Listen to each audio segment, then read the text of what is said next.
welcome to my AQ40 boss guide for Season of Discovery. Let's first talk about the new raid difficulty, Descent into Madness. This new difficulty works in the form of lives. For example, if you have a raid wipe of 20 players, you will be deducted 20 lives from your total. You get more lives by each boss you defeat. If you ever run out of lives and reach 0, you will no longer receive any of that bonus loot. However, there are going to be checkpoints throughout the raid, which will ensure that you receive some of that bonus loot if you are to fail. To activate this new difficulty, you'll interact with an obelisk. Once you do this, you'll be given a raid debuff, ensuring that you've activated the hard mode. And just for clarification, there is an obelisk before every single boss encounter, and you must interact with it or you won't be doing the hard modes. At any point throughout the raid, if you're ready to end your hard mode run and cash out on that bonus loot, feel free to do this by ringing a gong with 5 players. Once you do this, you'll be given all of the bonus loot you've acquired up to that point. For Skeram, you're going to want to have a warlock cast Curse of Tongues on the pole, making it much easier to kick that arcane explosion. Be aware of the mind control, as Skeram will mind control one of your raid members. Be sure to crowd control them as quickly as possible, as it's very easy to blow them up if you're not paying attention. At 75, 50, and 25%, Skeram will summon 2 images of themselves, having less health than them, but still using those same abilities as before. Focus down the images before going back onto the main boss. Periodically, Skeram will teleport. Whenever they do this, it is a complete threat drop, so be sure to watch your threat whenever you see Skeram teleport. Additionally, Skeram does have an earth shock, so be aware of that as you can potentially be interrupted. The new mechanic isn't in the form of eye tentacles. They spawn underneath players' locations and they do arcane explosion damage. Simply just spread out to avoid this damage. Bug Trio. For this fight is a little bit more complicated as it changes depending on the order you kill them in. The easiest order will be Kree first, then Yauj, and then Vim. And the hardest order will be Yauj, Vim, and then Kree. Make sure that you're only single targeting on this fight, as once you defeat one of the bugs, the other 2 will generate back to full health.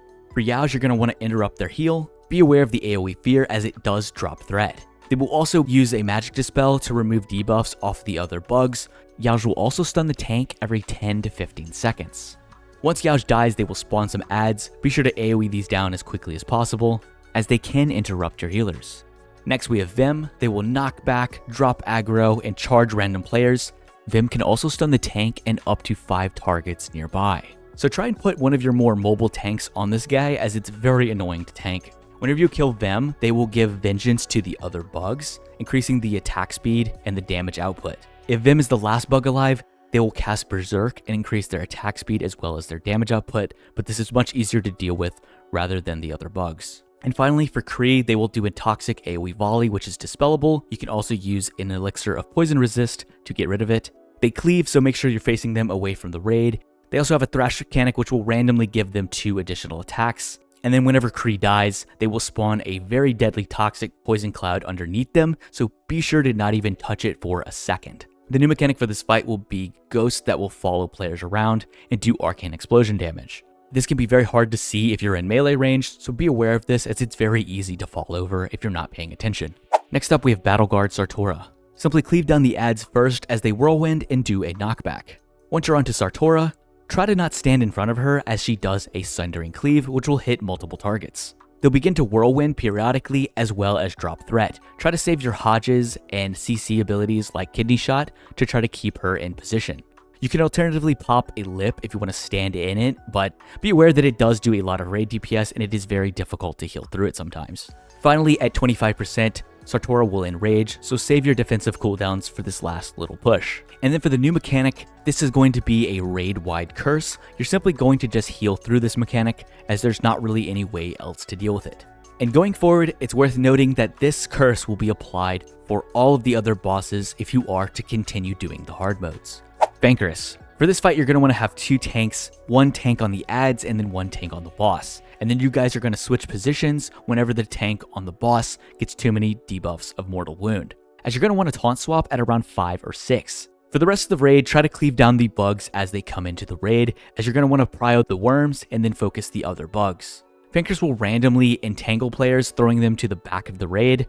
Just be aware of this as it can cause some unnecessary deaths. And for the new mechanic, Fankriss will spawn poison clouds underneath players. You're going to want to kite Fankriss around a little bit if you are to get overwhelmed by the poison clouds. And that's pretty much it. Viscidus. I highly recommend wearing some nature res gear for this fight, as well as popping a greater nature protection potion. The main abilities that Viscidus will do is a poison bolt volley. This is dispellable, but you can also help with this by bringing along some elixir of poison resistance.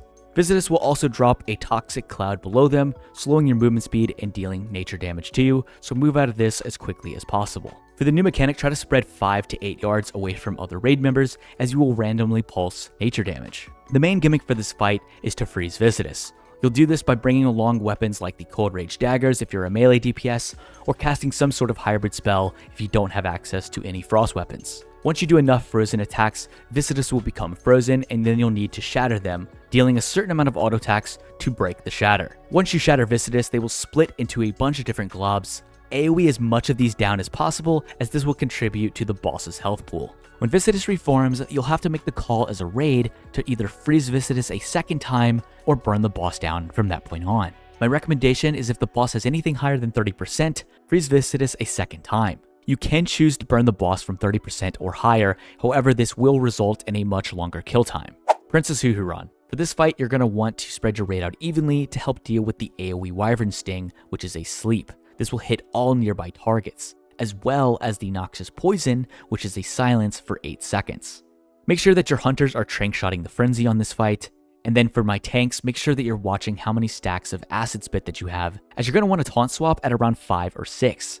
I recommend popping a greater nature protection potion for this fight, and I recommend staying away from a ton of nature res, as this is ultimately just a big DPS check, so try to save your cooldowns for the 30% push, as the boss will enrage and do a ton more damage. As for the new mechanic, this will be a 9% health reduction, and this will be permanent for the rest of the raid. Twin Emperors. For this fight, you're going to want to have 2 tanks on both sides, one tanking Veclor and one tanking Vecnalash. You no longer need to have multiple tank swaps, as the bosses are no longer physically immune as well as magic immune. So you only need one tank on both sides. Pull the bosses into position, keeping them spread apart throughout the entire fight, as if they get too close to each other, they will heal one another. Be aware of the teleport, as they will swap positions, causing them to drop threat, so be sure to watch your threat. As for my DPS on this fight, make sure that you're always prioing the bugs and the ads that spawn throughout the encounter, as they're much more important than focusing the boss. For my tanks, whenever you're tanking Vecnalash, just make sure that your back is against the wall so you don't go flying around the room. For my caster DPS, you can choose to just sit in one spot throughout the entire fight and just focus down whatever Emperor is on that side. However, for my melee DPS, this will depend greatly on your raid environment. If you have enough healing throughput, you can stand inside of the caster Emperor and just eat the Arcane Explosion. Just make sure that your back is against the wall so you don't go flying around the room. If not, you'll just go back to the normal strategy of following the melee Emperor around as he teleports throughout the room. For the new mechanic, there will be eye tentacles that spawn around the room. Similar to Cthulhu, they will do a Mind Flay. Try to interrupt these and knock these out as quickly as possible. Ouro. For this fight, you're going to want to have a Feral Druid probably tank this, as when the sweep goes out, this will hit all melee DPS, knocking them back. And by having a Feral Druid, they're able to Feral Charge back in, reestablishing threat very quickly. The main ability for this fight, and really determines if you're going to kill this boss or not, is the Sandblast. This is a 180-degree cone that will be in the front of Ouro. This will wipe the main tank's threat as well as stunning them for 5 seconds. So make sure that your off tanks are chasing threat to re-establish as the main tank, as whoever is the second highest threat at this point will become the new main tank. Also just keep an eye on the rocks popping out of the ground, as they will deal nature damage to you. And if you are to get a submerge phase, just group up as a raid and move around the room together. And then after some time, Ouro will spawn some scarabs, gather these up and AoE these down. At 20%, Ouro will enrage, so save all of your big cooldowns for this last push. For Ouro, the new mechanic is going to be a giant Cthulhu that submerges out of the ground. This will do shadow damage as well as cast a fear. Just turn your character away from the eye to avoid the fear. Finally, we have Cthulhu.